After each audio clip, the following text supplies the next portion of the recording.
Good evening and welcome to the DataStream. Tonight I am once again joined by the same guests as last time, the wondrous Luke Sutton and Trigger Angry. Hello. And tonight we shall be talking about Star Trek games. Gents, do you want to show your collections off? Because I think you've got some big ones. Look, I'll let you go first. I think that says it all. Quite dedicated gamer. Oh yeah. I mean, what do you want to? This is the bit where I'm sort of a bit like, where do I begin? Yeah, I mean. Let's see Trigger Angry's collection, and then we'll start going into some of the discussion. Try to beat that other Luke. Oh yeah. And there's more as well. And of course, some things will be digital now, won't they? Yeah, there is more as well, which I couldn't really rake for right now.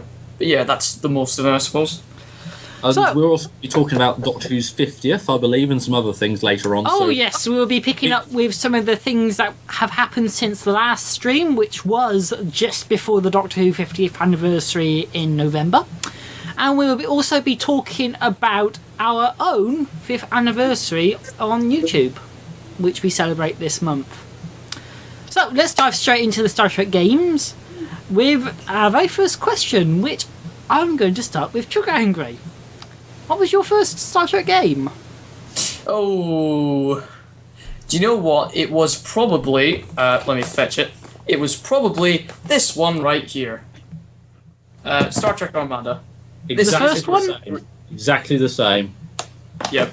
And it wasn't actually this copy. I bought this recently because I found it cheap online again. But I mean, what a fantastic game. I love the storytelling in this game. And I like how it feels like Star Trek. I mean, it's better. I think it's better than the second game.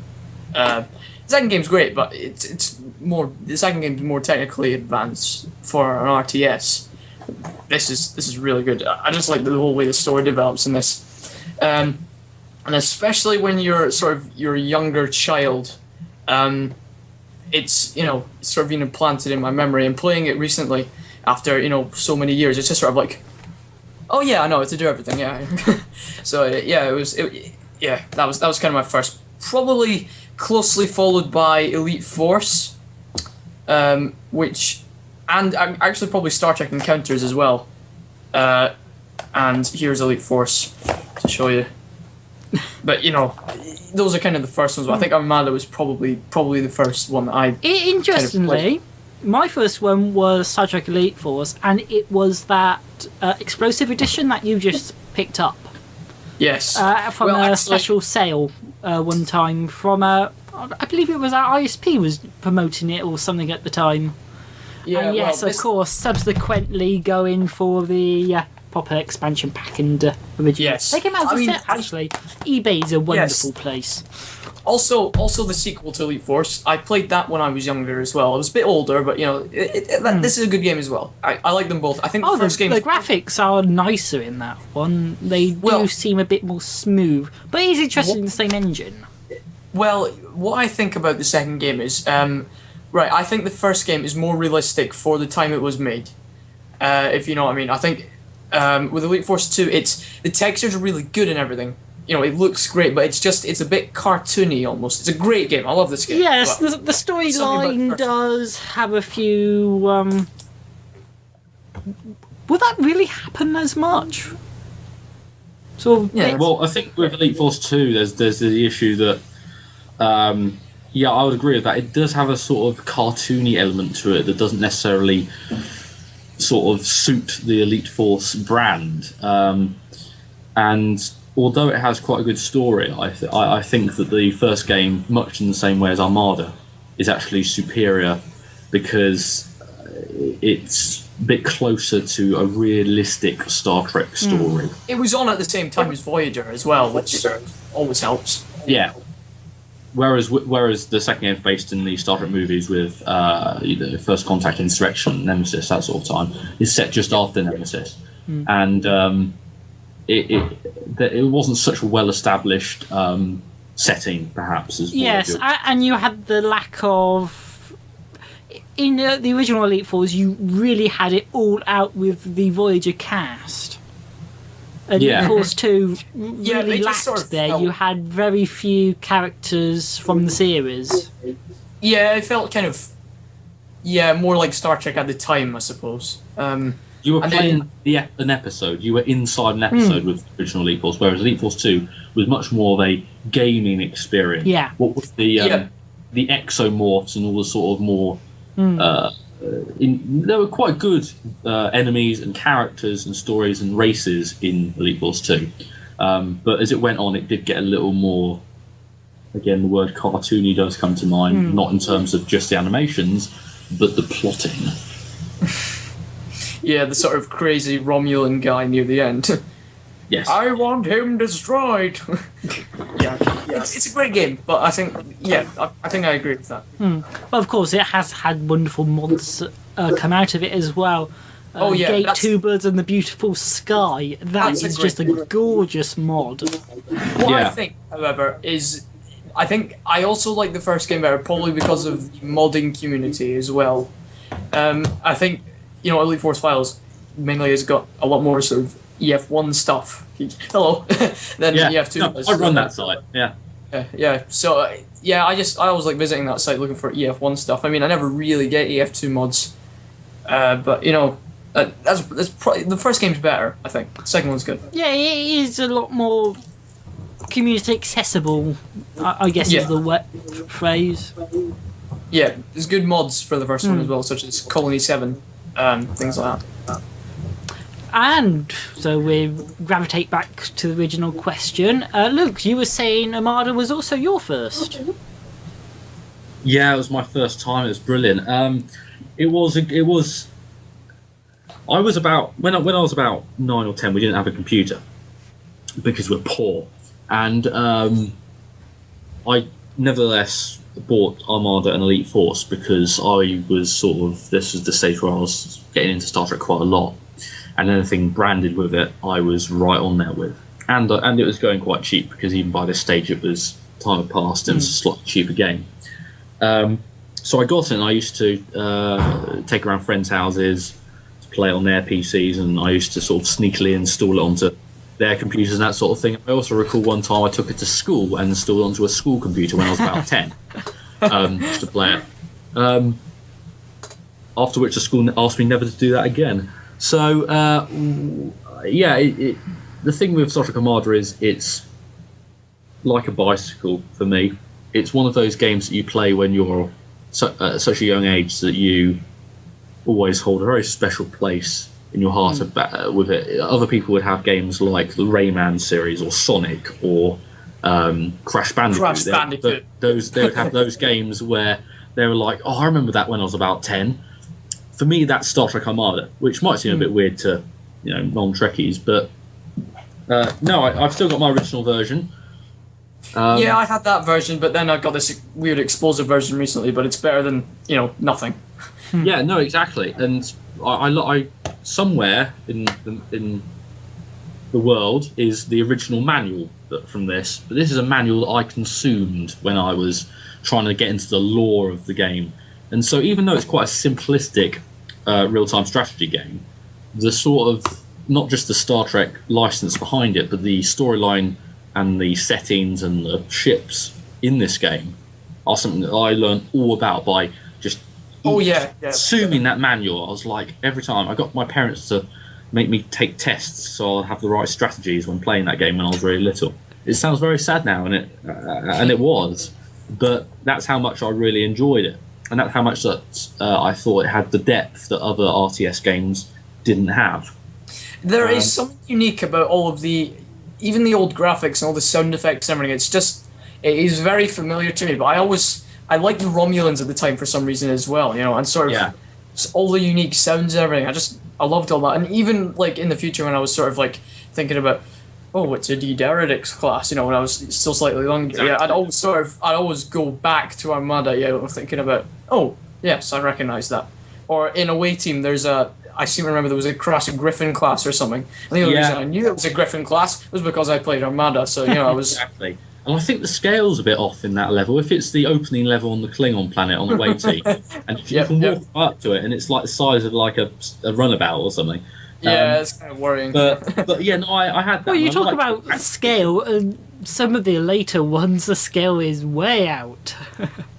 Well, you have to, from a perspective of a video gamer, not just a Star Trek video gamer, but a video gamer. I've got to bear in mind that for practical gameplay reasons, you can't have everything. I mean, the Venture class, the smallest scout ship that the Federation faction had in Armada, it's significantly bigger than it should be. By the same token, the Borg cube is not that big, really, compared to what it should be. But for gameplay reasons... Same can be said for Armada 1. I think the Borg cubes are just sort of... They look great, but they're just sort of like... they're kind of... Yeah, so I can beat that, there's no threat there. I thought that the ones in Armada 2 were less threatening than Armada 1. Oh, yeah, definitely. But in the TV show, the Borg are really massive and intimidating. Yeah. As a note to our live stream viewers, we have got the trick left. If I keep my words in my mouth. Start that again. Welcome to our Twitch viewers. We've got a Twitch chat open. If you've got any questions you want to ask, do drop a message in the chat box, and the questions will come through during the course of the show. So our original ones were all quite old ones. So how do they all compare to the newer ones? What's the newest Star Trek game you play? Let's start. Luke. Me? Which one? Good question. Luke Sutton. Okay. Be right back. He's off to get another box, isn't he? Yeah, he's got like a treasure chest of these, probably. You see, now this is one that I didn't include with my big pile for some reason, and I can't think why. Now, don't point that thing too close to me. This was out this year. I bought it. I bought the not the collector's edition, but the whatever the premium edition was. Platinum or something, probably. Yeah, and it's based on the new Star Trek universe, which is fine, and it's got the voice cast of the entire movie cast, which is pretty cool, and it's got the Gorn, which is less cool because they're rubbish. The problem with Star Trek, and this epitomises it completely, the problem with Star Trek is it generally doesn't make a very good video game. Star Trek video games have a curse, because Star Trek is not about shooting aliens, really. It's not about big space battles, really. Star Trek's got a certain... what's the word I'm looking for? It's got a certain cerebral element to it that doesn't translate very well into the gaming experience. Now, we've seen more recent video games that are not Star Trek video games, such as Mass Effect and, to a lesser extent, stuff like Bioshock. That and Halo, actually. Those have got quite well-written narratives that give a lot to a player other than having to shoot bad guys. Well, I think... If I may interject, I think... You go ahead. That's what this is all about. But if you've got a good line to talk about or something. Well, I think I will let you continue in a moment, Mr. Sutton. But I think you're also bringing up a point about the new movies as well as the new game. Yes. Yes, I think Into Darkness. Star Trek 2009 and Into Darkness were good films. They're entertaining films, and they're set in the Star Trek universe, so it doesn't really bother me that much. But it's the fact that it isn't really Star Trek anymore. We have a couple of words associated with Klingon, such as honor and honor, and then that's kind of you seem to be getting a bit Borg in your throat. Oh well, but it's just sort of new films are good, but they're not really Star Trek at heart. Would you like to continue? Look. No, I agree. I think that though, I mean, Gene Roddenberry once said that he wanted Star Trek to be redone, in the future, bigger and better than it's ever been, and I think it has been. I think simply because this is the world we live in now in terms of films having to have a certain action element that might not have had before. And of course, there's a lot of comparisons to stuff like Transformers, which, again, are quite big budget, but very little cerebral element again. And going back to this game, that's exactly the problem. This is a shooter, and that is okay, but Star Trek is not about shooting things, not really. Now, of course, the exception to that is Elite Force, which is one of the finest Star Trek video games ever made. That has the story to back it up. Yeah, and it's a fantastic game. But the difference is that in Elite Force, though you shoot aliens a lot, there is... It's that element you can't necessarily put a finger on. Yes. It's episode-esque. Yes. Whereas this, Elite Force was like you were playing an episode of Voyager. Okay, so which is great for fans, and yet it was still game enough that it would appeal to non-fans, and that you could play it just as a video game. And of course, you got the multiplayer element in that, where you can just play it as a pure game. Yeah, it was very similar to Fake and Real and that sort of thing. This is like playing the movie. Lens flares There's and not guns. really that much to it. It is just a shooter. It's an okay game. It's very buggy. The story's pretty good, but there's no depth to it. There's no depth to it. The missing element that I can't put my finger on is a sense of familiarity with the source material and the characters, and also that Star Trek is about diplomacy and exploration and not just about shooting aliens.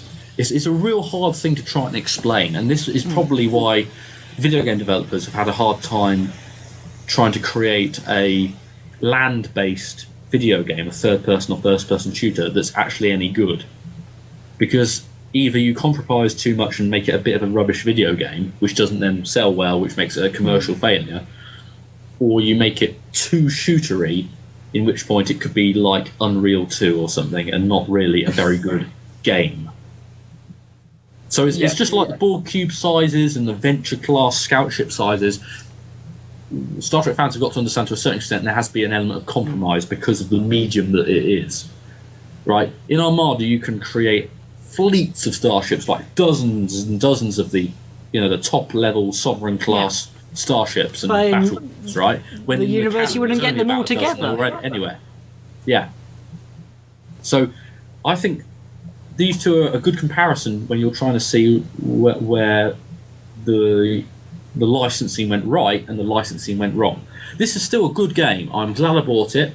I'm glad I played it. In fact, I sort of speed ran it in about a day. And I enjoyed it. But would I play it again? Is there anything else for me to get out of it apart from some superb graphics and the fact that I can play as Spock? No. Whereas even over 10 years on, I'm still playing this, not only because of the multiplayer, which is still going stronger than some, but also because this is a good adventure that I can play in slightly different ways, and it has enough variety that it's got replayability, which is very important for a video game. And also as a Star Trek fan, I can appreciate the references I missed the first time, the second time, or I can just take the chance to shoot some Borg. Yeah, I think a number of ways when this is just shooting aliens. So where were we? Where were we? We were talking about. Luke was talking about the new game he's got. So let's talk to Trigger Angry about his newest title. All right. Because Luke seems to have frozen again. Before I go on, I'd like to add something to what Luke was saying. No, Elite Force is a brilliant game. It's a fantastic game, but I think Half-Life as a thing is something to thank for this, I believe. Because, well, they're both based on the same engine at the core. They are, but I think Elite Force was inspired by Half-Life, and Half-Life is a brilliant game. And for some reason, look, I can't seem to hear you. No, I can't think. Oh, there he is. Right. I just haven't said anything. I'm listening. Well, your Alright, picture's I agree, frozen, I so agree. you might need to reset your camera. Oh, me? Yes. You're coming through with just Yeah, it a was statue. stuck. Anyway, I'll keep going if Luke can still hear at least. Right. Anyway, so yeah, I think what Elite Force has to thank for is Half-Life. It was inspired by it, and I think Half-Life is a brilliant game. I always go back to that.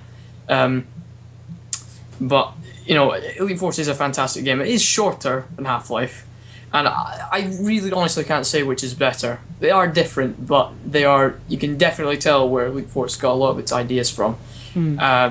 But yeah, as I say, Half-Life is brilliant as well. Half-Life is an iconic first-person shooter for many. It's the first time that there's really a detailed, interesting story behind a first-person shooter. Yeah. It also introduces, well, not necessarily introduces, but it really brings to the fore the idea of a silent protagonist. And although Alex Monroe, or Alexandra Monroe, whoever you choose, your gender in Elite Force 1, though they talk and they have a character of their own, I agree completely that Half-Life inspires a lot of what Elite Force became, and it does have a lot to thank. At the same time, I think that Elite Force took that basis and really didn't just slap the license on it. It really made a thoughtful Star Trek story that was loyal to both the fans and also it was loyal to the source material. You can tell it really cares while making Elite Force.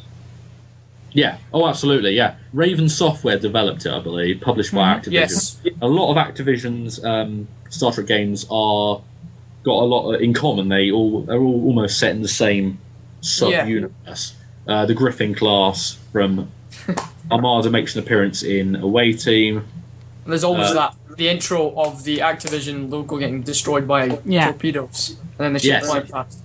There's always that too. Sometimes it's a Galaxy class. In Elite Force, it's it's Voyager. Well, even Invasion, I think it's the Typhon or something like that. But anyway, yes. Moving on, John. What was the question you asked me? What is your newest Star Trek game? Newest Star Trek game? Probably Star Trek Online. Which, right? I think Star Trek Online. If I was younger, if I was the age I was when I played Armada, I would have loved Star Trek Online.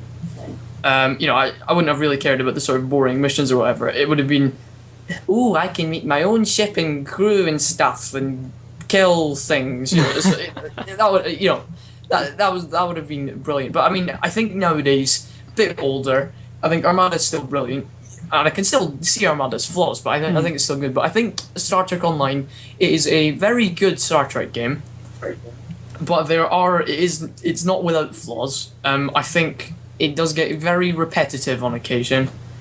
Yes. And there are just some missions that you know exactly what's going to happen. It's like, Luke's demonstrating it there. I mean, I'm glad I got it for free to play. I'm glad I didn't pay for it. I still like it. There are some brilliant things about the ship combat. The ship stuff is fine. I really enjoy all that. But it's just the actual missions themselves. It's like, go and explore some solar system. We've got a science team doing something, and then you arrive there, sir. They're under attack, and I just go, what a shame. Take us out of here. It's just I just sort It of. was fun to do the first 5 times. Yeah. Yeah. But eventually it just gets boring. I mean, however, I do like SDR. I like all the character stuff and everything. It can be a bit complex sometimes. And just the combat, I mean, if you're fighting at, Vice Admiral level, which I've observed from my brother playing it with other Vice Admirals, it just seems like it goes on forever and ever. It's like, oh, well, I've got a special weapon, eat this. Oh, you've got a special weapon, I have some special shielding. But you see, I have something to deflect that too. It's just like, but, it just sort of, goes on and on and on, which is. But there's no such thing as a bog standard ship in Star Trek Online, which is a good thing because everyone. Yeah. What Star Trek Online does very well is its character creation and the fact that yes, you can command your own ship, your own crew, you can make it your own story, and that's great. One of the top game critics on YouTube actually called Star Trek Online one of the best character creation experiences available. Yeah. Well, to an extent, yes. I think there are a couple of problems with it which don't make it exactly like Star Trek. Why I'm kind of mystified as to why the corridors have been multiplied by size by about threefold. You know what I mean? The corridors are huge in STO. And I'm not going to try and sort of sound whiny, but I mean. Well, the level design in any massively multiplayer online role-playing game is designed to accommodate, especially somewhere back at, like in the hubs, like the space dock in the homeworld. They're designed to have hundreds and hundreds of players. Which is why I posed the question. I just wish they could have made the ground missions are really sluggish. I think it would have been great if. I mean, why not just model like the ground missions off like something like this? It's just I think if it was a sort of either like a third-person shooter or something, an FPS sort of thing, TPS if you like. I think that would have been better than this sort of sluggish sort of. It almost feels kind of just is really slow and sort of not brilliant. Obviously Star Trek isn't about shooting things, but. It's just if you're gonna have shooting in a Star Trek game, you do it properly. That's why. I like STO. It's good. I like just popping on it ever so often. But I suppose since I'm older now, it probably won't really affect me as deeply as something like these two did. But it's still a good game. It's good. It's fine. I like it. Well, I enjoy STO's my latest one as well, and it was the storyline that. Kept me playing on that one, the main story line that went through the different chapters. But once you complete all that, I've lost interest. I haven't touched it in quite a while now because there's nothing. There's none of that nice story progression moving forward. You reach the maximum level, all you get now are these helper planets under attack or beam down and scan 5 items sort of thing. They are really not very interesting. And then you have the timed missions, the special event ones. And they are very repetitive. Go find 50 of these items, etc. What I also don't like about it is how some ships in the game are sort of... This is the best ship in the game. I don't like how there's not a sort of... There shouldn't be a best ship in the game. I wish everything was kind of unique. I mean, it's not so bad. It's not. It could be worse. But I think just sometimes like, in our new event you can get a Voth ship which can completely destroy a Sovereign class, or something like that. It's just kind of it's annoying, which is what I'd say. Having a best ship in the game kind of thing, which is if it's been designed by the STO team, is normally very ugly. Like one of that latest battleship, Federation battleship, whatever it is.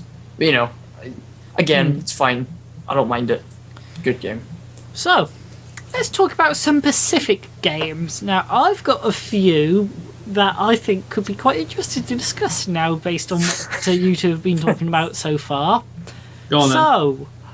The first one is very much storyline and decision based. Have either of you come across Star Trek Borg? Right, well this is the one that is essentially a film. A 90-minute film divided up into it's more of an interactive a movie than a game, and yes, it is decision based, but it's a little bit one-sided in that there is a right decision and a wrong decision. I have watched it. I don't own it. As I've watched the similar Star Trek Klingon game. And they're very well made. They've got high production values considering their video games. Yeah. That are live action. Yeah.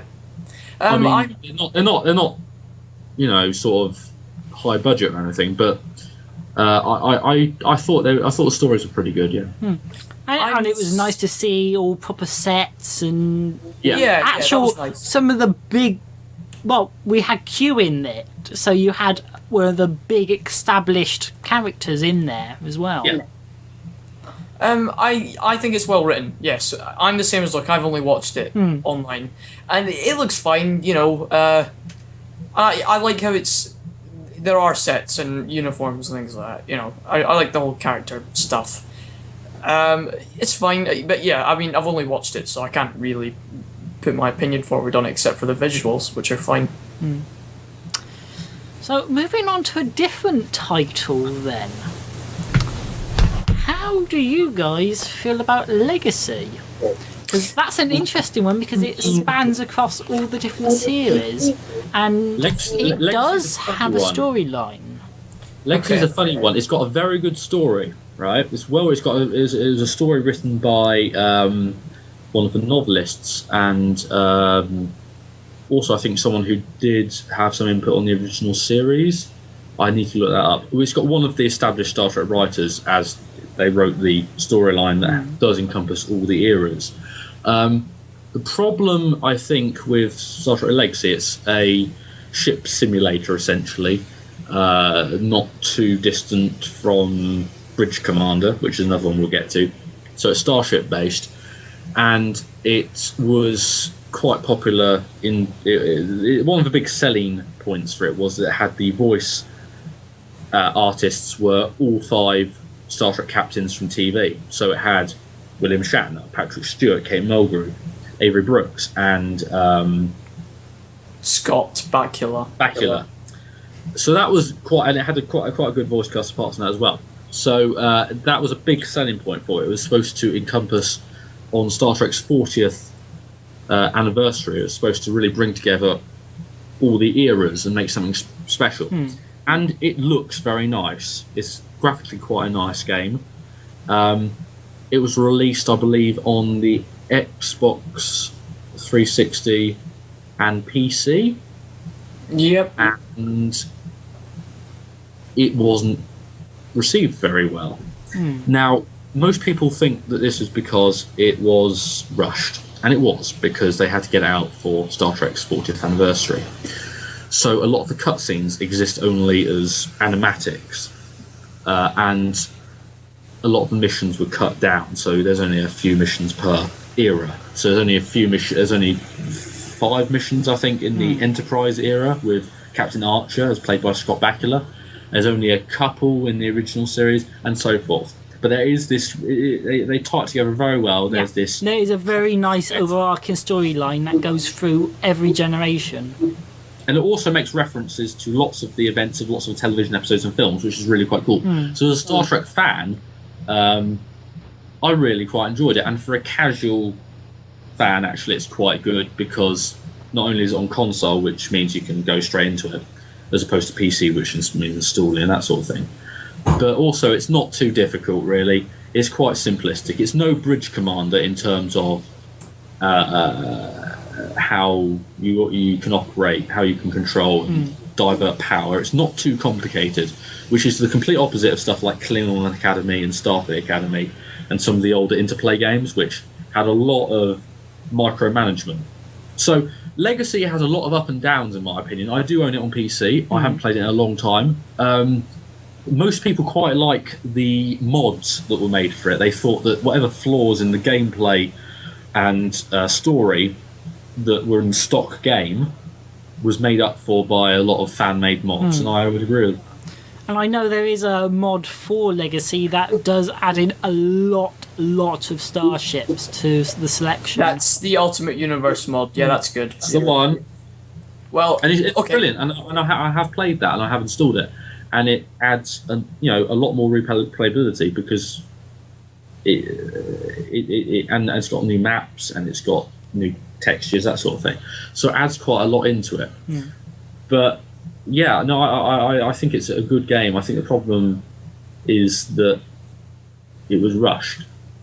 Yeah, I mean, I think it's a very good game. It's got so much potential. I like what Luke said. I like the simplicity of it, but it looks very nice as well, and all the little bugs and everything on the PC, and the errors and things like that. It's not executed very well, which is kind of a missed opportunity. Even if they did have to rush it for the 40th anniversary, which I wouldn't have minded getting it late. I thought it was even aware. I believe it was 2007. Yes, that's right. Cool. I do own it on PC as well. I forgot to fish that out, but it is a great game. I do enjoy playing it, but I think it's just a bit sort of it's more Star Trek than Star Trek Online. It is a good fun, and it's more a sort of down to earth version or down to space version. So it's kind of like it's more like you're right there controlling that very ship, but doing it easily enough, if that makes sense. But you can control up to 4 ships. No, that's 3. 4 ships at once, which is harkens back to Dominion Wars, which I'm sure we'll get to. I think it's a casual game. It's good for what it does well is that if you're a casual fan or you just want to shoot some starships, you want to have a space-based game. It's quite simple. You can just go straight into it, and it's not too complicated. And as a Star Trek fan, the story gives it the depth that we expect. Actually, for all the talk that we had earlier about it's not, you don't make very good Star Trek games because it's not all about shooting. I think Legacy pulls quite a good compromise between shooting and exploration, and also exploring the lore and history of Star Trek, which something like this does not touch on. It's a very good game. It's just been executed poorly, which is a really big shame, I'd say. But I suppose I've not really tried it on my latest computer, which I'm currently used, but it's I probably would like to try it. But I mean, I've seen the Ultimate Universe mod, and my brother's tried it out and stuff, and I think that might be a bit buggy as well. But it is a good game, and I think I would really like to see it properly finished. Okay. Yeah, and that's what the mod did. I think that's what several mods have done, and that's a good thing. But it was broken in the box because you had to download a patch just to be able to play the multiplayer. Yeah. That should give an indication of the quality. It is. Yeah. So, you mentioned in that Klingon Academy and Starfleet Academy. Now, I've only ever played the demos of those, but of course, they were both quite complex games with all the controls, weren't they? Is this SFC, yeah? Luke, you probably know the most about these two. Starfleet Command is a different kettle of fish, which I have a lot to say about and I love very much. But no, you mean the Klingon Academy and Starfleet Academy. Now these are Starship Sims again, but the previous generation, in that they have you command from the bridge of your ship through a screen. So you never... The perspective's a little bit weird to get used to because you're operating in a 360-degree environment. Starfleet Academy was in the mid-90s that came out, and it had it had cutscenes, so it had real people acting. It had William Shatner, George Takei, Walter Koenig, so it had real live-action acting on a green screen set as the cutscenes. So that was quite cool. Whereas the stories, each mission you'd go on to prove it was a simulator. So you were taking on the role of a cadet at Starfleet Academy, going through on a starship simulator and playing out all these missions. And a lot of the stories of those missions were very classic Star Trek. They would go to a planet, give them aid, stop one of their rebels, that sort of thing. There wasn't any great galactic war with fleets of starships. It was really about what you could do, how you could make a difference. And you could, because you would get a score at the end of each mission out of the 100 or something of how well you'd done. And then you would have, Sulu or Chekhov or Kirk debriefing you. So that is a really cool element to it that turned a lot of Star Trek fans on. And it despite the fact that it doesn't really run on modern computers now, unless you get emulators, and it's very dated graphically. Apart from that, it's a great game. Now, similarly, Klingon Academy, which was released a few years later, improves greatly on the entire experience of Starfleet Academy. This time it's a similar thing. You're at a Klingon starship training school, and the David Warner and the actor who played Chang. No? Anyone going to help me out here with his name? Don't know. Christopher Plummer. Fantastic actor. They all dressed up, did stuff in front of green screen, so it was live action that had quite a cinematic scope for a video game at the time. And again, you would go on simulated missions. The difference this time is that after the first tutorial missions, you would actually be going out on proper... You'd be making a difference to the Star Trek universe itself. You'd be out simulating. You'd be making there were missions to try and stop a internal political situation in the Klingon Empire. So that took the qualities of Starfleet Academy and then improved the graphics, improved the ships, improved the gameplay experience, but retaining that core storyline focus, which was so important in Starfleet Academy. So, even though they're quite old, I'd probably recommend them. I've never played it, so I can't offer anything to this. You can watch, I believe YouTube has the complete Klingon Academy experience, because it is quite linear, and that one's worth watching. It's a good hour of your life, but it's not just watching spaceships explode. It is some quality performances from some great actors. It's a Star Trek movie in a game. It's done well. It really is. It's a prequel to The Undiscovered Country. Okay. Oh. And you also mentioned Starfleet Command? I own that, but my brother's the only one who's played it. Have you had any experience with it? I haven't played it myself. Well, when my brother's been playing it, he gave me his headphones to listen to at one point, and it was like, recognise the music look? And I went, yes. Because obviously there's the music that you use in Unity, of course, look. And of course the cutscene, it's weird not seeing the blue text saying Gateway Productions Presents or whatever it says. It's like, something's wrong here. But yeah, that's kind of really the only experience I've had with it. It kind of seems like a TNG battle thing, yeah. Right, well, the Starfleet Command is quite a unique series of games, not just in terms of Star Trek, but in gaming itself. It's a starship sim, but it has a lot of micromanagement, and it's I own the third one. It's based on the third one, less so. I've got the first one here. I also got the collector's edition of the second one, and I've got the third one somewhere here as well. The first two are set in the original series movie era, and essentially what they are, they're based on a board game called Starfleet Battles, which was made in the late 70s and early 80s, which was a hex-based, turn-based board game in which you would command starships and battle enemies. The real big style of Starfleet Command was that you could have... How can I explain this without you seeing a picture or something? Can you put a screenshot up in post-production? You have these hexes here. See? So you would have to move. In a board game, you would move from one hex to another, and you would do line of sight and range and all this sort of thing. So it was almost like chess. I'm going to use that analogy. It was like space chess. Nice. And you would have all these stats and figures on what turn rates, and it was very, very complicated, very micromanagey.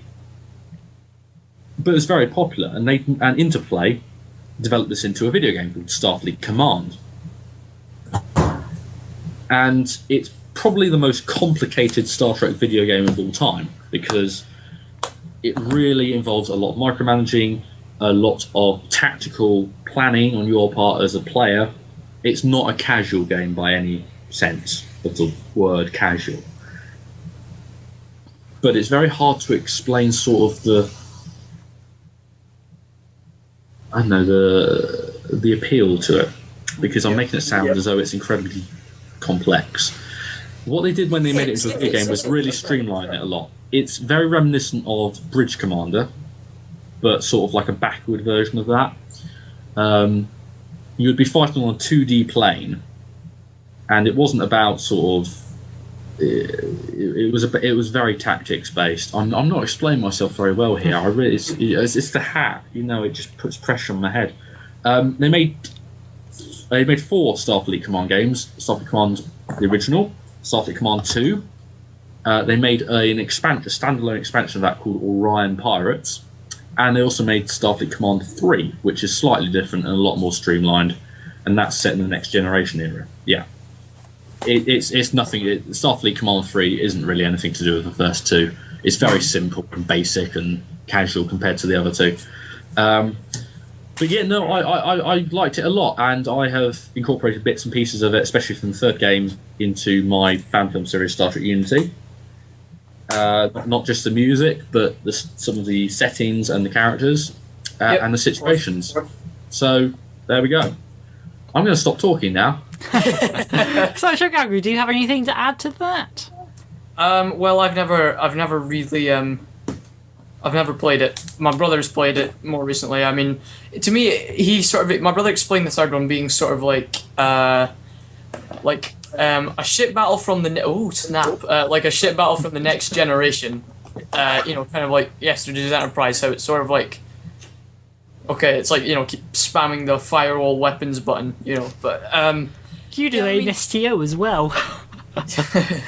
Yeah, well, it's quite similar to STO in a way.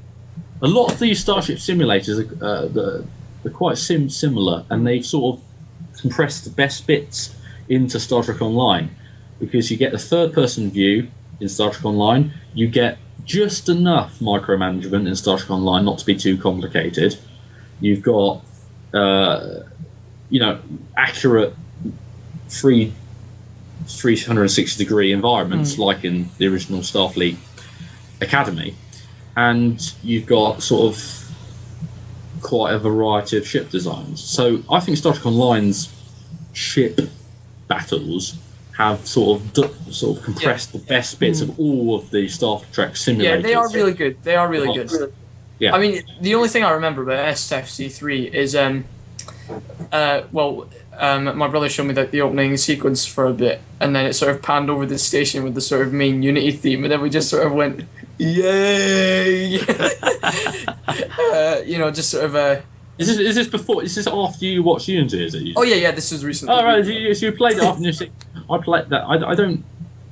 I don't know why I chose that. This is about 10 years ago now. We're talking about. I don't know why I chose it. I suppose that was the game of the year for me and I was playing at the time. And I just thought, wouldn't it be cool if I sort of turned this into a show? Anyway, I did. Yeah. But yeah, I mean that's kind of the only memory I have. Sort of doing a pretend cheer as we think about Pluto and Lewis running with their ties on past the lockers. Yeah, no, that's how it should be. That's actually how it should be. Canon now. Go Google it. I made it canon. It was made for you. 2002. We're going to be talking about Bridge Commander in just a little while, because that's something we can talk quite a bit about. Yeah. But just before we get on to that, Away Team, which is an interesting concept of, a super secret Starfleet task force, I guess is a good way to explain it. Well, it has similarity to Section 31, doesn't it? Of being undercover in a way and working outside of the regular scope. Hang on, I have it here. Right, what I think about Away Team is, I've only really played the first couple of missions, right? It's fine. It's just sort of like, you're just an away team. It's just Mine looks kind of shinier, but anyway, it's just sort of like I seem to remember the trailer for it. It's just sort of like you're just an away team. You know what I mean? It's just kind of like apparently you're some kind of special away team, but that's all you are. You're just sort of an away team. So it's just kind of like, so if we fail, we'll just send in the hazard team. So yeah, it's just kind of, it's fine. It's just. I suppose I was really terrified on the Borg missions. Oh, Like, yes. when you walk The in front of Borg one. ones I found incredibly difficult because you have this fear of the Borg. You just set something off and suddenly all of them come after you and you only get 3 shots. So best off. Yeah, well, I don't. Well, I only like played the start of it because I got to that mission and it was just sort of like I walked in front of a drone and it like ran at me really quickly. It was like so that kind of scared me off. It's fine, I suppose. I mean, the kind of weird thing about all these Activision games is we can't really consider them all in the sort of main canon, I suppose, yeah? We kind of count them chronologically from when they sort of came out. Armada, we have a Borg invasion straight after the Dominion War, when everyone's tired. And then, suddenly, straight after, all the Klingons in the Federation are at peace just after a conflict in a Borg war. Meanwhile, Voyager is encountering the Borg in the Delta Quadrant with lots of aliens and things, and then when they come home, all this happens. It's like it's just sort of. Borg have always been the most popular villains, though, in Star Trek. I mean, which is kind of they have been cheapened a bit. I suppose. they have been very cheapened. But what Star Trek Away Team is essentially, you command Starfleet's top infiltration squad to go and do the missions that Starfleet don't want to talk about. You're very bog standard top secret thing. It's fine. It's okay. Does it suit Star Trek? I don't know. I think it works to a certain extent. But you play it as a standard isomorphic style, bot looking down on the environment and making your little team members run around do things. For that, despite that, perhaps Star Trek Away Team is incredibly atmospheric. Yep. I mean, from the first mission when you beam down to a Klingon colony, the music is terrific. The sound effects are either legit from the real Star Trek, or they are. I did really enjoy it. I did enjoy that first mission. It's good fun. I do like it. Yeah, and it's got a real. You have a very real element of danger and fear. I think that both visually and auditorially, it's fantastic. And also, it has the equipment and stuff you have available to you is very spot on. They are phasers. They are the Type 3 phasers. Yeah. They are what they actually use. They're not all these special things made up just for the game. They are actual things you would probably find. Yeah, no, there are a few sort of new weapons and that sort of thing, as you'd expect in the game, but they don't go over the top about it. It's not about what you have, it's how you use it, the strategy behind it. I think that's something that's overlooked with Away Team to a certain extent. I mean, it's not sort of overkilling it at all. I do like Away Team. I've just not played it in a while because I'm really tempted to give it another go. The Borg, you mentioned the Borg missions being especially terrifying. Elite Force did pretty terrifying Borg missions. Oh yes, it took me quite a while to get past the first level when I first played that. Yeah, no, I literally went and hid in another room for a minute because I was like, this is surprisingly terrifying for it. I did not touch single player for quite a while. I just stuck with Hollow Match, played against bots and things. No, but anyway, Away Team does it exactly the same. It's very, very odd and bizarrely terrifying for a 2D, essentially isomorphic game. The Borg run at you. It's dark. It's a really simple thing that you would think, oh yeah, that's just like any horror video game. But if you know the Borg especially, and also if you understand how they work, it's particularly terrifying. So yeah, no, they're fantastic. If you've got a lot of them surrounding you, you know you will not get out of there because you've got nothing to defend yourself with. No, you'll have to load a save game. That's if it all goes wrong, there's no way out of it, right? And this is another point I was going to come in. Although I love the concept of the Infinity Modulator from Elite Force, the iMod, the anti-Borg weapon that they can never adapt their shields to, I think what made Away Team's Borg missions particularly effective was that you didn't have such a thing. They would adapt to anything. I think the sniper rifle you could just use forever, but you had limited ammo with that. And you were relying upon your wits and your placement at the right time and using the environment, put up a force field at the right time, take down a force field at the right time to try and block them and to outwit them. So I really appreciate that sort of strategic and tactical thinking that those missions especially, but in general, Star Trek Away Team made you do. Okay. Yeah. So, the one that's been mentioned quite a few times now, Bridge Commander. This is where you actually get to sit in the captain's chair and have a full 3D bridge in front of you. I will start. You are stuck to your chair, but you do have all your officers surrounding you that you can issue commands to. Well, I will start this off with a confession. Never played it. Partly because on Amazon it's like a couple £100 for a copy now.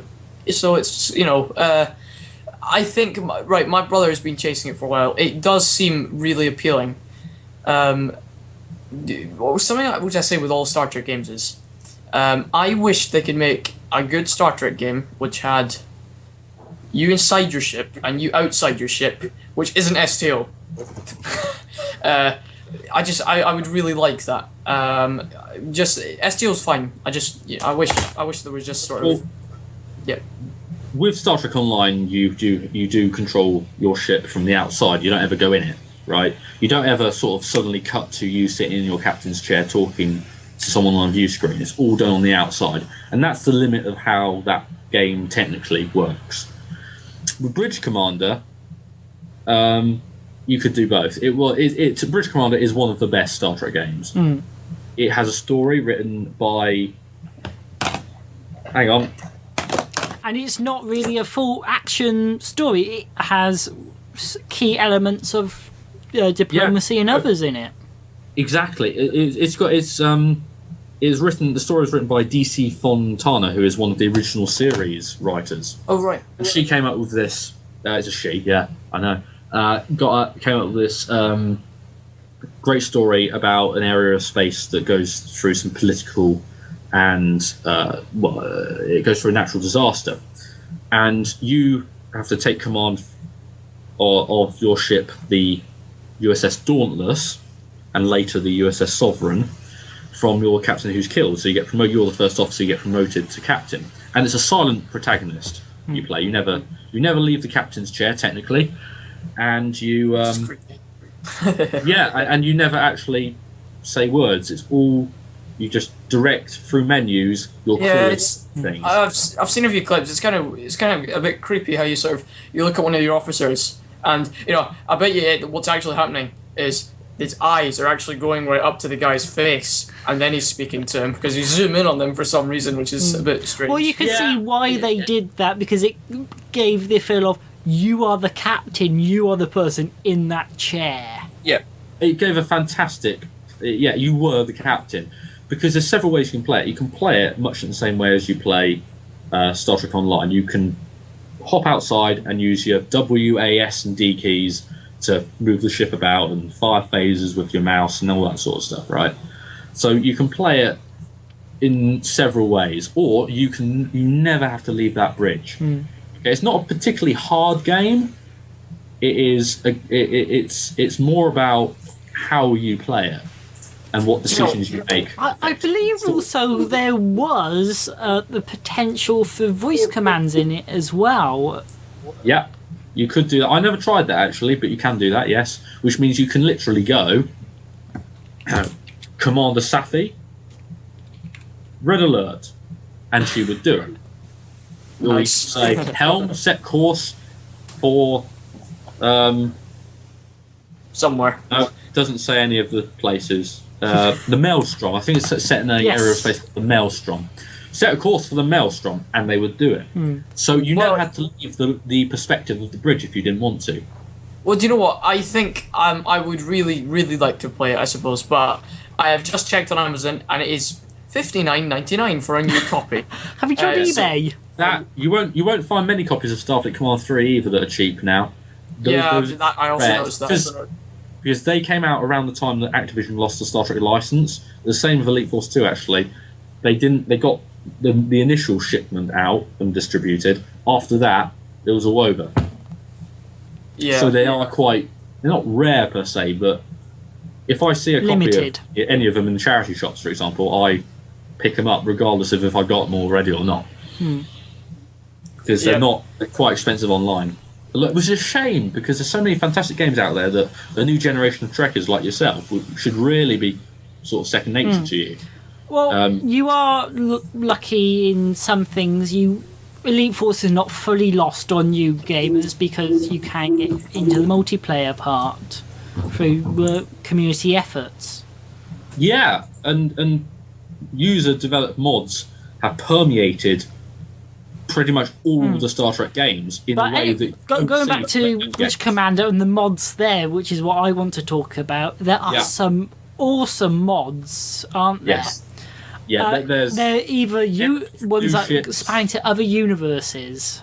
Yeah. Oh, yeah. I mean, there's a big Stargate presence in Rich Commander. And the joy of all these mods is, well, even in the normal gameplay, you can set up special matches where you decide who you want your enemy to be, and then you pick your own ship and the bridge you want.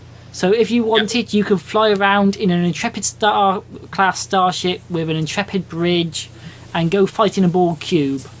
Or you can give yourself the Enterprise, the original Enterprise Constitution class with the matching bridge and have all those things. I think some of them go so far as to change the uniforms on all the bridge officers as well. Yeah, they do. I think one of the... not, I wouldn't say a crime of the stock game, but a missed opportunity of the stock game is that there's only 2 bridges. In the storyline, you only get to command 2 ships, that's fine. But in the multiplayer, although you get to command a reasonable number of ships, there's nothing special. It's all stuff that's taken from the campaign. There's no sort of, like, multiplayer-specific ships or bridges. So you could be flying a Klingon bird of prey and it's got a Galaxy-class bridge. Doesn't quite work, immersive, doesn't feel it. So, and I know it's the multiplayer, not the multiplayer, there wasn't a multiplayer. The quick battle, sort of the get straight into a battle, that was written into the storyline quite well because they say, it's a simulation. We're going to sit on our bridge and pretend we're this ship battling this and just see how we do. So it's not like you're having to battle all sorts. Did it have a multiplayer? Did it? I never really. There is a multiplayer component where you can team up with others. So I've never used that. Neither have I, but there is one available on the menu. But of course, like a lot of, a few of these Star Trek games, the multiplayer all ties into the GameSpy services, which I believe no longer run at all. No, they don't. But you can set up your own things, can't you? Do you know? I've sort of even Armada and those. It's difficult to set up multiplayer matches unless you're in the same room. Sometimes, going across the internet, you've got to mess with all these various services. It's not sort of nice, quick, and easy. Elite Force is nice because that was designed to work over the internet. Yes, but a lot of these are sort of like Awaiting did have a multiplayer element to it, which I've never played because that was, it was so long ago. But all these sort of game modes, most of these were built when the internet was not the internet we know today. Oh yeah, no. It was dial-up connections at best, really. Yeah. yes. So, I've just been thinking. I have been short on Christmas ideas, so I'll keep you updated on that. Yeah. So, we've talked about a range of different games. Okay. So, which ones haven't we talked about yet? Yes, that one, which I've never played. right. This is probably Luke's domain now. Well, Luke Sessions' domain now, with all the games that neither of me or Chugang have played. Yeah, the Deep Space Nine, possibly one of the most underrated of the Star Trek series, in my opinion. Brilliant. It's fantastic. It's absolutely fantastic. 2 games. If you don't count legacies, like bit with Captain Sisko, 2 games. This was one of them. It was a Starship sim, not too dissimilar to Starfleet Commander or indeed Bridge Commander or any of it. Generally, when you get to, you're in a ship and it's a third-person perspective. It's not that different. It was it's all on a 2D plane again, so it's very Starfleet Commandy. But it's based during the Dominion War, which you would think would be, if any period of Star Trek lore and history would be the time to set a video game, you'd think it'd be that one, wouldn't you? They only made one game, and it was awful. It's terrible. It's very buggy. I think there's about 2 voice actors. There's 2 campaigns, one for the Federation, one for the Dominion. All of them I think they're quite long campaigns, and they've all got a variety of different sort of missions. And you can command up to God knows how many starships at once, which is cool. And there's a few really nice elements to it, and graphically it's quite nice in a certain, not compared to some of today's HD style video games. Star Trek Online is pretty far ahead of anything else, I think, compared to the older Star Trek games. But it looks quite nice as well. But gameplay wise, it's awful. There's a mixture of trying to micromanage, but it doesn't really matter. It's almost like you're watching a predetermined battle just by having selected the ships you want to fight as in the menu before. So it's like you just send them off, and then you sort of click, go there, and then they open fire by themselves. You're just there adjusting power levels, and even then it's all buggy, but it doesn't really make any difference. So it wasn't a very good game, and it always used to freeze a lot when I tried to play it. So as a consequence, I've played all of about 2 missions of this, given up. Still got it. Okay. Any other games we're missing? Well, the other Deep Space Nine game that was very, very good was one called Deep Space Nine: The Fallen. Oh yes, I've heard of that one. No, it's I have quite a seen- rare title, isn't it? I've seen clips of one of those. It's either Harbinger or The Fallen. The one where Cisco just sounds a bit too sort of like generic Mr. Wolf, that sort of thing. And O'Brien's a bit sort of meh as well, his voice actor. But but I think they only got some of the voice actors in. yeah, is that The Fallen or is it? That is The Fallen. That is The Fallen. Right. Harbinger is something else, but they did get all the actors in for that. Thank God for that. Yeah, that's one that the voice acting's a little off, but it is a really good game. It's based on one of the novels, actually, the Millennium series of Deep Space Nine novels, and they sort of adapted that into a video game, which is quite interesting. And it's about the Bajoran orbs, the Bajoran red orbs that are captured by the Cardassians for the sake of scientific experiments to open a red wormhole in space to allow the Par Wraiths, the evil prophets, to take over the galaxy or something like that. But it's not only about that, it's got quite a wide variety of missions and environments. It's not the best looking game. It's done with one of the original Unreal Engine. So it's 1999, I think it was, or 2000. So it's quite old. It's not the greatest looking game of all time, but gameplay wise, it's great fun. You get some fantastic weapons. It's easy to play. The story is really strong, and it's just a lot of fun. There's a lot of elements to it that some third person shooters, like I keep coming back to it, this simply don't have. It's quite a deep video game in some aspects. In others, it's quite a bog standard third person shooter. Yep. Okay. Now, there are probably other titles that we've completely forgotten about, because there are, of course, going to be so many, and there's little titles all over the place. And very quickly, before we move into our next big section, there are, of course, some other games. There's some ones that are in development at the moment that are looking quite interesting, and there's kind of quite similar games. So we've got things such as Star Trek Excalibur, which some are calling it the next Bridge Commander. Yeah. We've got Artemis Bridge Simulator as well, which is... Oh yeah, I've heard of that.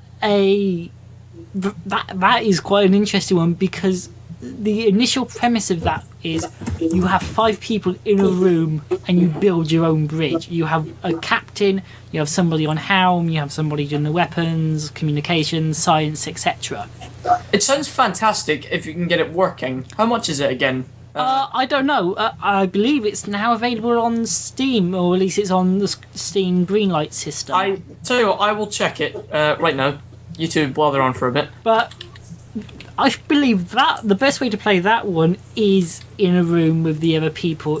That sort of environment is not tailored for over the internet, really. No. We must try this at some point. I think it's an interesting idea. It's much more of a simulator than a video game. I don't really have much faith in fan-made games. A lot of them get to a certain stage of their development and then just get cancelled. I think it's much. It happens a lot. I don't think there's many out there that are really sort of got any substance to them that have gone the whole way and been released. I think it's much more. I think mods, especially total conversion mods, have been a lot more successful at allowing fan developers to focus on their own story, their own characters, and their own setting. And there have been some fantastic ones. Colony 7, A Gate 2 Birds and the Beautiful Sky from the Elite Four series. And of course, we did lose out on an amazing looking mod that you had some involvement in. Oh, the name escapes me this very moment. Freelance, that's the one. The look of that looked amazing. Yeah, no, I was a voice artist on that, and I sort of helped out with some of the. Well, I had some input on the story and stuff, the script, a little bit, but I was mostly a voice actor. And yeah, no, it was a total conversion mod for Elite Force 1, but it really pushed the engine's limits, probably too far, because although it looked fantastic and played the sort of demo of it, the teaser was probably up there as one of the best Elite Force total conversion mods ever, despite the fact it was only a teaser. But there are limits to its engine, the one that Elite Force uses, and I think it was really sort of a failing of that in the end that sort of stalled that progress. But he's doing it now. He's still working on it. The guy Griffin Endurance. Mm-hmm. Yeah, and, I have kept an eye on his regeneration mod. Sorry, I've kept an eye on his channel, and he's doing a map for the RPGX mod for Elite Force, and that looks incredible. That I am really looking forward to whenever that's going to be released. Yeah, so he is still trying to do he's sort of repurposing what he was going to do and make it fit in with an existing system, which is the epitome of what I'm talking about. I think that if you want to make your own Star Trek game, or your own Star Wars game, or your own whatever game, right? And you're a fan, you have no budget. I think your best way to go about it is to repurpose something else. You don't have to worry about the engine. You don't have to worry about the coding or anything. You worry about your textures, your story, your level design, all that sort of thing. It's the easiest stuff to worry about. And that's where these older games really flourish, because they are so easy to mod. But newer games are a lot more locked down. Yeah. You would never get any mod. I mean, not only because this is unpopular as anything, but you would never get any mods for this because it doesn't have the accessibility. Yeah, it doesn't feel accessible to mod, almost. It feels like you can't really connect with it. Indeed. Elite Force and Bridge Commander, they actually had menus within the game that said mods, so it was really accessible. Yeah, developers really like this sort of stuff because not only does it give a longer lifespan to games that they've developed, but it brings publicity to that game. You get stuff like it creates Gmod, followings, it creates communities. Yeah, no, you get stuff like Gmod, which is designed by the developer to have the sort of creativity that we've sort of forced upon our Star Trek games. Armada has total conversion mods and that sort of thing. Starfleet Command has some of them. I'm trying to think of other examples with the boxes I've got here. Most Star Trek games, to a certain extent, have had some sort of fan editions created for them, which I think is a real. It shows how much of a following these games have, even if they're bad.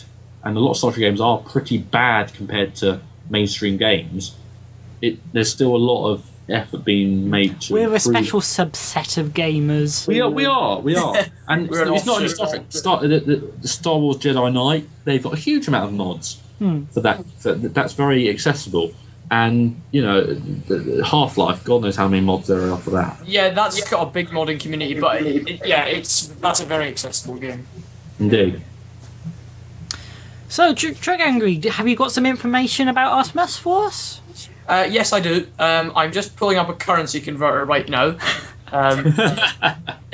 Hey, it's technology. I'm using it to its advantage. Right, okay. I can reveal, I'm typing in the dollars, I can reveal that Artemis costs £24.50.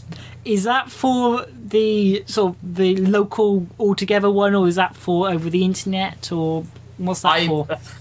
John, how dare you? I thought the internet. I'm making it confusing. Well, I think it said the main version, if that makes any sense to you. Okay, that's where you buy a bridge license and you have all your consoles surrounding you, then, if I recall correctly. Right, what it says is Artemis 2.0 now available for $40, which is $24.50. Okay. Yeah. So that's not bad, I suppose.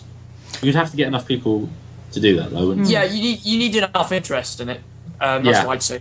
Yeah. But I mean, there are that sort of thing. You get flight simulators, sort of whole crews of aircraft come together to do that sort of thing. So there is a niche market for that sort of thing. And with Star Trek, obviously, the way it's set up, I'm sure there is a substantial niche market, but still a niche market. It's not mainstream gaming. Okay, so let us move on to our next section, which hopefully we're going to keep it short. But following on from our last DataStream, developments since the Doctor Who 50th anniversary has aired. Right. And who wants to the go first? replies are... I could feel Luke Luke's walks away. eccentricity. I could feel Luke's eccentricity bursting through the screen. He's already bought it. Oh my god. Actually, yes, I had some friends over yesterday, and we went down to Asda, and we saw it, and I thought, I haven't got that yet, guys. I know what we're watching tonight when we get back to 9, and we did. How much was that then? How much? It's £10 from Asda. Oh right, that's fine. It's about that on Amazon, I think. Yes, it's got the special features and all that. So. That's good. Okay, well, I'll go first if you want. Yeah, no, I'll think about what the hell I'm going to say about it. You go first. Well, I saw it in the cinema, and I can just say, wow, it was incredible. God, I don't know where to start either. I think it was a different kind of Stephen Moffat story. It wasn't too complex, and what I liked was that he was going back to what Russell T Davies had written originally, and he was keeping that almost. I'm glad that he's not dismissed everything that Russell T Davies has written, because that could happen if you're taking over from somebody who's been running a show for a couple of years. You want to have your own ideas, but I like how Stephen Moffat's gone back, and gone into the Doctor's past, and we've sort of seen something which has been mentioned so many times during the Russell T Davies era. But what I like, obviously David Tennant's there, which was good to see him again. But I think, I can see Luke beaming away in the corner. John Hurt was also very good, I think. He was great. He had some. I quite liked all the Doctor banner, sort of a.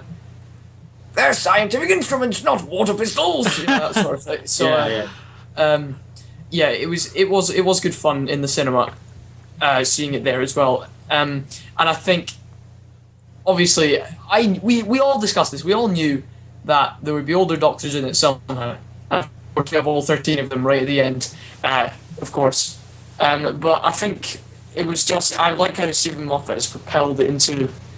It's got a proper goal now. It's not just going to be a sort of wandering about, split in half series of, oh, what's next? I'm glad it's got a proper goal now, and it's got something to aspire to. Yeah, I mean, it's quite a loose mission that the Doctor's now got. I mean, he doesn't... I think, spoilers, of course, for anyone who hasn't watched it, I think that he's got to find Gallifrey. I don't think he's going to go on a big, determined effort to find it. I don't think that's the point. I think the point is that he will bumble along and do his own thing. He'll be searching for it, but he'll continue to do what he's doing right now. And but you'll get hints. You get hints here and there. He'll have a clue. Is it going to be a bit like Red Dwarf trying to find Red Dwarf when they were in Starbug, sort of? No, I don't think it'll be a story arc. I think it'll be more of a over the next 50 years or however long Doctor Who goes on. It's the next stage in how the Doctor views the universe. He has something to look for. He has a home. It's more of a theme now, rather than he doesn't have to sort of be like, right, this episode we got to do this. Next episode we have to build on that quickly and do that. No, I think it's going to be we'll have hints and myths and the odd clue here and there over the next God knows how many Doctors. I don't think it's something that he's ever going to find, over like 2 more series or something. I think it's something that's going to be a lot more of a running theme for a long time. He might not. We might be here in 50 years. And he might not have found Gallifrey. That's fine. But you have the interesting point in the End of Time where Gallifrey was sort of coming back, and we were told about all the evil that was now inhabiting the place. Yes. Are we going to be having some of that leeching out? The moment weapon was actually mentioned in the End of Time, and the Doctor using it, which was. That's what I meant.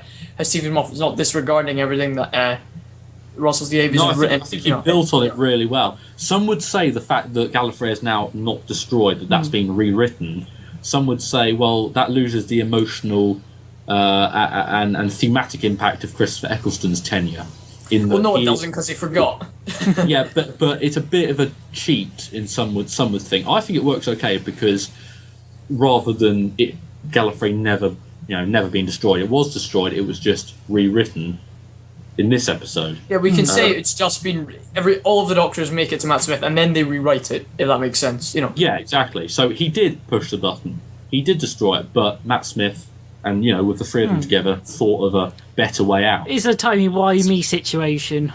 Yeah, it is, but I choose to believe that he did push that button and he did have to live with that guilt, and it's only now that he has the he can do what so few men can do and go back and change what he had done for the better. So I think that there's a lot of ways of viewing that. Yeah, and also what I liked how the Zygons weren't too heavily involved. No, they were rubbish, weren't they? But they're good fun. They're your standard random Doctor Who nasty monster with a Z. Yeah, I mean, and the name as well. Let's think. Zygon. Yeah, it's just sort of... They hadn't been in it for almost 40 years, and now they're back. I mean, that's not bad, is it? Yeah. And I liked all the sort of Doctor banter and things, and it was a well paced episode, and I liked how they sort of tried to. It wasn't a big sort of nostalgia fest by cramming every little thing into it, like I have a feeling Russell T Davies might have done if you look back at Journey's End, for example. And that's not even an anime. Yeah, I like Journey's End because it's a one-off, and in much the same way, this is a one-off. I can in the 5 Doctors, which was the was 30th anniversary, 20th, possibly 20th. I don't know, and they did indeed sort of bring back all 5 Doctors at the time, and there was no story. It was literally just Doctor banter all the whole through, which is fine. But this time it had much more of a dramatic impact. There was stuff at stake. Far more gravitas. Focusing on nostalgia, I think, which was the good part. It was still taking into account everything from the past. It was focusing on sort of like, oh look, there's an old companion, here's a reference, that sort of thing. And, there was a bit of that. It was very low key in the background. The scientist wearing Tom Baker's scarf, the Captain Jack being mentioned, all that sort of stuff. It wasn't sort of like It was winks, nothing more, and then they moved on. And there was a reference to those previous special anniversaries with the file of where this has happened before, multiple Doctors in one place. Yeah. Mm-hmm. Yeah, that was mentioned, yeah. I mean, it was just it wasn't too much either. It was the length of it was perfect, and obviously in the cinema there were some pretty funny announcements made by Strax beforehand, which I don't think TV viewers will have seen. You know, No. talking about eating popcorn creatures and things like that. But you know, it's yeah, that was good fun. I also found out that one of my computing teachers was also there at the same screening, sitting down in the bottom right. So I'm kind of glad that they didn't see me in my my bow tie and suit. So you know. No, very good.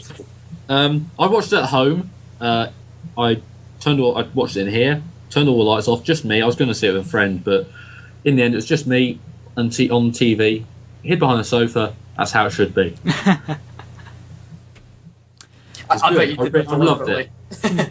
And you're all looking forward for Christmas Day to see what It looks happens dark next. and scary, yeah. It looks. I mean, it almost looks like another 50th because everything's coming back again. This time it's Yeah. all the monsters, the Daleks, That's the Cybermen, the Silence. That's the only thing that that's the only thing I might be slightly wary of. Stephen Moffat just going, oh, well, it's Matt's final outing, better get the toy box out. Sort of, Well, you know, that's I hope this Trenzalore business is as epic and as important. Well, and there's not an just interesting a great point. way. Where the last episode before the 50th left off, the Doctor was on Trenzalore. He was within his own time stream, sort of thing. No, they got out of that. They got out of that. It just It does doesn't not matter. get covered. But when you're looking at a Stephen Moffat script, it doesn't matter. It doesn't matter how they got out. Doesn't matter. The I think TARDIS the was name of the still Doctor Trenzalore. is They just got sort the of... It was meh. It was fine, but it was just sort of... The whole Trenzalore thing wasn't focused on enough. I think that whole No. series, to be honest, wasn't great. I want to know what it all is about Trenzalore. I thought that Trenzalore was rubbish in the name of the Doctor, so I want to find out what it's actually all about. So I'm glad they're doing that. And secondly, the Silence. I want a bit of closure on that. I don't get want it. more of still. the Silence. I want them to take precedence over everything. I would also like to... have you seen the pictures of this wooden Cyberman? Yeah, it's all a bit weird, isn't it? I don't know what it. I look forward to it. I really do. I'm really looking forward to it. But I just get the feeling it'll be explained away in one line. You know, like Clara will ask the question, "Well, the Doctor's sonicking something?" He'll just say it's camouflage or something, and then we'll never speak. Or he'll about it. say again, it's wood. Sonic screwdriver does not work on wood. Well, Stephen Moffat introduced that. Remember? But yeah. Yes, I think. I just hope not too much is crammed in. I want the Cybermen to be scary again. I hope Moffat writes them properly and they're not just sort of crammed in the background. I don't think the Cybermen have been legitimately scary since the end of Series 2. You know, I think it's the end of Series 2 which cheapened them. Having them against the Daleks is just sort of like, well, they're useless. I mean, they get blown up by a rocket launcher. You know, so it's that wasn't fantastic. No, I mean, but obviously still- obviously for me, seeing Daleks versus Cybermen just sort of like. Oh no, I loved it. Yeah, when I was much younger, and I just watched that, and it was the best thing of the year. But they didn't appear again until the next Doctor, which was an episode, a Christmas special with David Tennant. And they were fine in that. They were fine. I don't like all this parallel universe Cybermen. Yeah, it's just sort of we got Silver Nemesis in 1988 or something, and then. We've just had none of the Cybermen from this universe at all. Well, pretty much. they've sort of merged now, haven't they? The both universes have sort of merged into one form of Cyberman. Yeah, and I don't like that, to be honest. I didn't like the Cyberman in the next Doctor. I thought they were a bit rubbish again. The whole Cyber King business, sort of a bit. And then they didn't appear again until sort of Matt's first year. So. They were just sort of crammed in the background again, and you know, and they just kept crushed down even more in episodes like Closing Time. You know, they were basically background aliens in that, weren't they? Yeah. So, and then Nightmare in Silver, which was written by the fantastic Neil Gaiman. That was, oof. That I am afraid I have to say that was bad. It was bad. I just didn't think it was. I didn't think the Cybermen were. I like their new design, but yeah, I don't just like thought how they fit the story. I don't like how each of them have sort of different abilities. They're sort of, and they are totally robots now. They're not cyborgs anymore. And even if actually, a very interesting thing about that episode, a real world fact actually, the fairy tale castle that is featured in that episode is a real fairy tale castle in South Wales. That was a Victorian sort of dream castle. It was built on top of a original medieval ruins, but inside it's all very lavishly decorated, and it's amazing. Have you been? I have actually. Yeah? I have the book to prove it. Oh. No, I thought they just filmed it in any old sort of castle or something. No, it is a proper site. Hang on. I know, it's just they had the perfect opportunity in Nightmare and Silver. If they're spot. Cyberpunk. Yeah. Yeah, because they Cadu site in South Wales. Oh, there you go. No, they really deserved a great story. Sort of to make them scary, to make them on par with the Daleks again. And it just wasn't. I like this. I like the story, but it didn't fit the Cybermen to have it in. There was like two separate stories trying to be. It's like, it's just like, plot points were just immediately destroyed. It's like the script needed to be started again. You know what I mean? It's just sort of like Neil Gaiman wrote something. You can probably imagine him thinking, "Oh, that's not that good," but they won't think about that and just keeping on going. You know, rather than just having. You wrote the Doctor's Wife, you wrote the Doctor's Wife. That was fantastic. Yeah, I love that. Anyway, there's our dose of Doctor Who. So yeah, let's move into something a little more special for us. Now, it's 5 years since we actually since this video channel was launched, and the first video between myself and Luke Sutton, the very first Elite Force review went up. So we are now celebrating 5 years of producing videos and other things. Of course, we have had a bit of a holiday off in all of that, and now we're pumping out a load of all sorts. So I've got a little show reel, but so while that's playing, I'll let Luke have a real thought about if he has any memories he wants to share at all, or spots he's fond of. And Sugar Angry has been involved in some of the newer stuff. He was involved with Tech It series. I believe you were in Tech It. No, I wasn't. I don't think I was. We recorded that one night in December, and then you sent me a few links to it. So if you mean that, yeah, but not really. But you have appeared in other things. You appeared in the Age of Empires battles and didn't appear in that either. Thing. You're thinking of separate battles that we had offline, but I think I was in the Last Outpost Community Day videos. I've been in a couple of yours, I think, and of course when we were at Star Trek London, we all. Oh wow! Together. Yeah. So let's just play the show reel for a few moments. Just tell me when the camera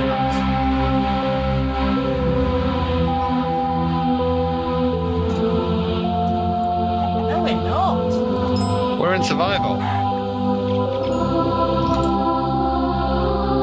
Hello, I'm Luke Sutton, formerly known online as the 10th Doctor, and this is my final thought, and quite possibly the final thought, as we're ending the show. Oh no, more dragons. I'm just kidding. Just kidding. Not actually doing that. However,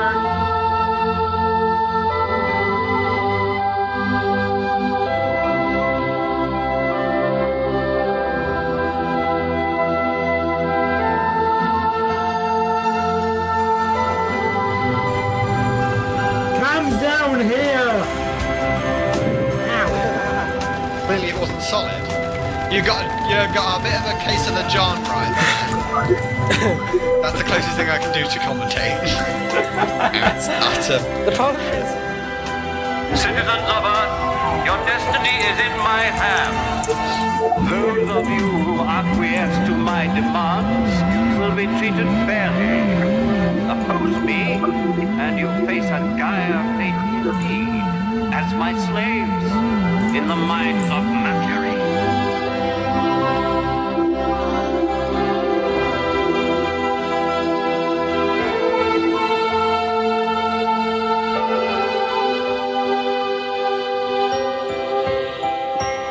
Ah, my spleen!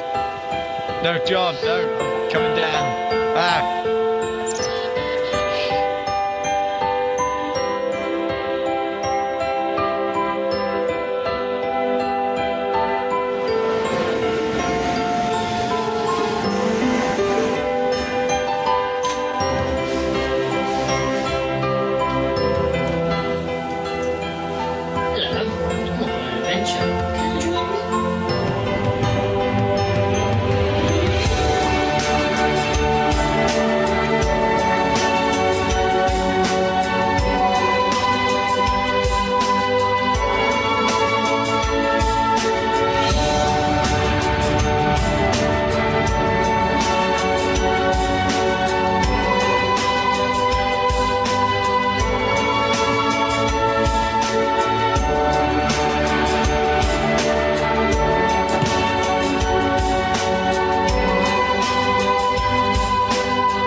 Where's my sonic screwdriver? I love my sonic screwdriver. Where's my Sonic? John? Where's my Sonic? Thank you. To Elite Force Files. It's not the end. Good night. 2 looks on the screen.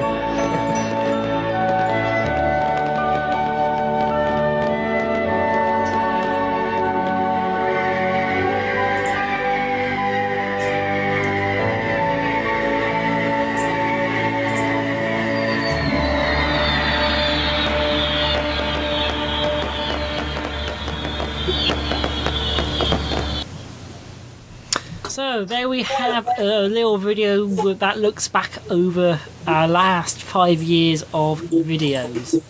And Now- for a few seconds, there were 3 looks on screen. Yeah. Yeah. I know. well- I mean, I was going to just mention one of the things I remember from Elite Force Review is, Luke, you were always great at sort of bringing those little comedy sketches. Like we had the Sonic Screwdriver, and you did the real life emotes as well, which was very different. yeah. Definitely quite different from what I did.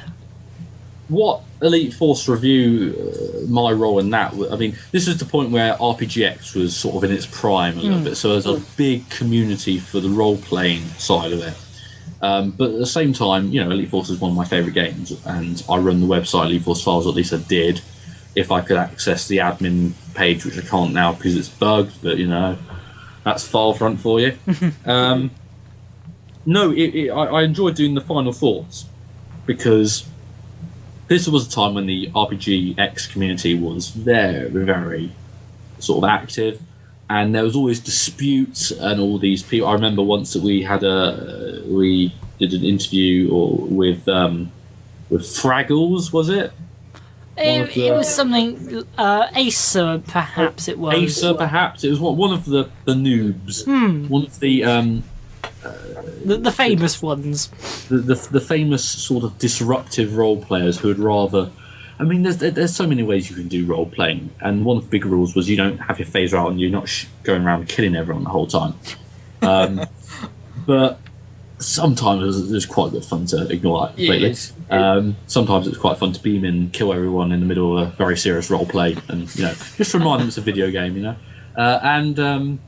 So yeah, we did that, and we did all sorts of stuff with Elite Force review, including reviewing some of the best mods, you know, that we have talked about today. Some of the reviews are being continued. Bite-sized looks at a couple of mods. We've recently looked at Captain Proton. We've previously looked at Colony 7, and when we come back after the new year, we're going to be looking at Starbase 11 again, which you covered originally. It's so close to my heart that I don't know why I haven't done a Unity episode about it. I may well get there. It's an original series mod that is essentially a tour of It's a museum. fully realised Starbase. Yeah. Well, I suppose my sort of involvement with John is actually probably right now doing this very thing is kind of my contributions to JF Media Studios. I mean, I suppose John's always sort of. I met John back in May 2012 or something. And then sort of after that, I kept going back on the TeamSpeak channel and chatting with John and stuff, and played games and stuff. And recently, John's asked me for input on, what should his website look like, what should he choose for a name, and I helped come up with a name bite-sized. Yeah. Anyway, just very that sort of GCSE, very GCSE. I know. I just realised that afterwards, and it, sounded good. You should have seen the original thought for the design of the title. That was very bite-sizing. I mean, it's bite with a Y, so but it's just. Wow. It makes all the difference. But of course, we're not the only ones. Another YouTube channel, actually a group of channels, they've recently launched something that uses Byte in. I think it's the Daily Byte or something in the same form. There's only like 3 good brands in the world, so what anything else is a variation on one of those. As I say, it was really my brother which kind of stumbled across YouTube and your little collection of videos, and then I kind of tagged along a bit, and I kind of really enjoyed it because you were daring to do that, and sort of it was a game that we both loved, and if somebody else is like giving mods and helpful information about it and everything, it was just really nice, I suppose. But I mean, and now thinking about it now, I'm chatting with you two on this kind of thing. It's just kind of a bit surreal, I suppose. We're hardly up on the YouTube celebrity list, I gotta say, but within the Elite Force community. We all have our separate involvements. John's done a lot of videos. He's done a lot of community involvement. It surprises me when communities I've never sort of had interaction with before. I found this where I did the first Hollow Match tournament in September, talking to groups, and they already sort of had heard of me a little from the Elite Force review stuff. Yeah. No, it's amazing what people watch. It really is. It was really good. It was. I loved that it was there. I could just sort of turn to it. It's like, oh, these two know about it. But it was just great meeting you two in London as well. That was amazing. We met at the Destination Star Trek London convention last year. That was good. But what I am doing for JF Media Studios is kind of what you're all watching right now. So hello. I think it's going well for you. I think you're doing all right. There are a couple more people who really need to be thanked as well in the more recent time. Big shout outs to Criminula and DM, who have been great during Tech It, and DM was involved in our Minecraft Feed the Beast series, but they've also played a number of other games. Microvolts comes to mind, and we've had Age of Empires, which Dragangry's played a bit with us as well. And from Tech It, there are so many other names as well to throw in.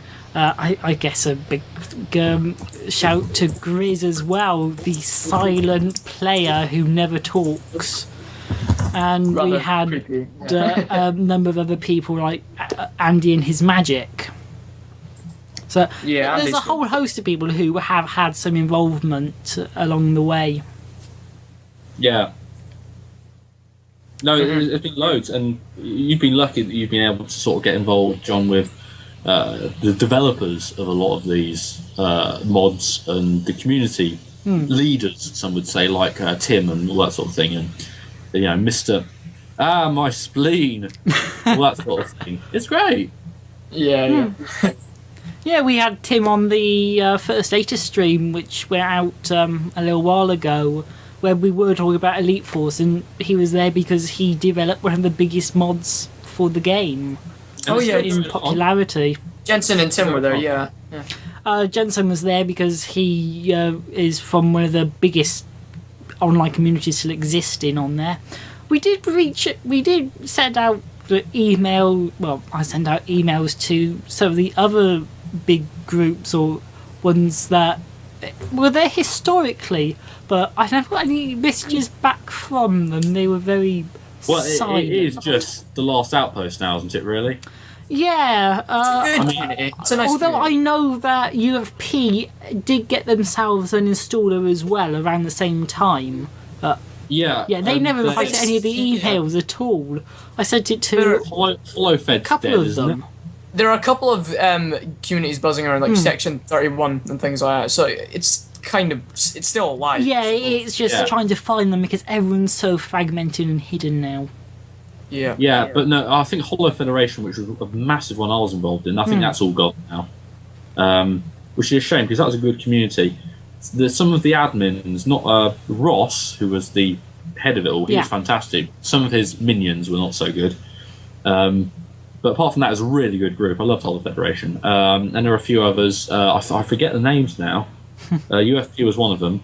If you think of some Star Trek organisation name, that was probably a roleplay group at some point. Yeah. Well, the big roleplay group for me was I started with was Star Trek roleplay STRP. Yeah. That's it.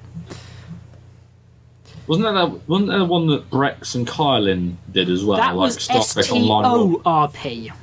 Yeah. But I remember that. STRP was the one run by Will from I Want Studios, who developed all the RPGX major maps, like the Atlantis and Poseidon. Yeah.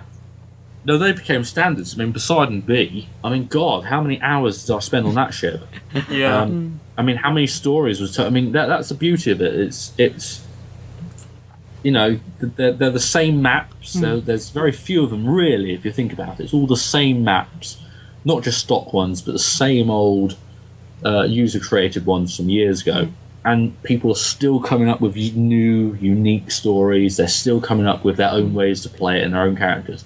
And that shows the versatility not only of RPGX, but of, you know, the creativity and the versatility And of the videos we've produced, we're still getting a good number of hits on some of the old Elite Force review stuff. People are still watching it.